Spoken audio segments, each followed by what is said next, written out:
अशी लक्षणं जर तुम्हाला तुमच्या घरामध्ये, तुमच्या गावामध्ये, आजूबाजूला शेजारी जर कोणाला वाटत असतील तर त्यांना तुम्ही सांगायला पाहिजे की सरकारी दवाखान्यांमध्ये जाऊन आपली तपासणी करून घ्यायची.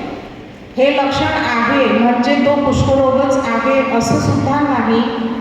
त्याची तपासणी तज्ज्ञ व्यक्तींकडून, डॉक्टरांकडून होणं गरजेचं असते. ते ठरवतील की ह्या व्यक्तीला कुष्ठरोग आहे किंवा नाही. ठीक आहे.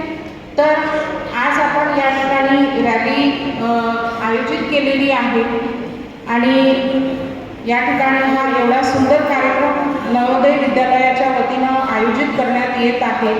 त्याबद्दल सर्वप्रथम मी नवोदय विद्यालयाचे प्राचार्य यांचे मनापासून खूप खूप धन्यवाद देते. आणि आपल्या कार्यक्रमासाठी अमरावती महानगरपालिका येथील अतिरिक्त आयुक्त आदरणीय शिल्पा नाईक मॅडम या ठिकाणी उपस्थित झाल्या आणि त्यांनी आपल्याला खूप मोलाचे मार्गदर्शन केले आहे. त्याबद्दल सुद्धा मी त्यांचे खूप खूप धन्यवाद व्यक्त करते. त्याचप्रमाणे अमरावती महानगरपालिकेचे वैद्यकीय आरोग्य अधिकारी डॉक्टर काळे सर, शहरी आरोग्य केंद्राचे वैद्यकीय अधिकारी डॉक्टर आकिब सर या ठिकाणी उपस्थित झालेले आहेत. ते सुद्धा आपल्याला मार्गदर्शन करतील आणि इतर सर्व कर्मचारी या ठिकाणी उपस्थित आहेत. तर या ठिकाणी मला बोलवलं आणि 2 शब्द बोलण्याची संधी दिली त्याबद्दल मी सर्वांचे आभार व्यक्त करते. धन्यवाद.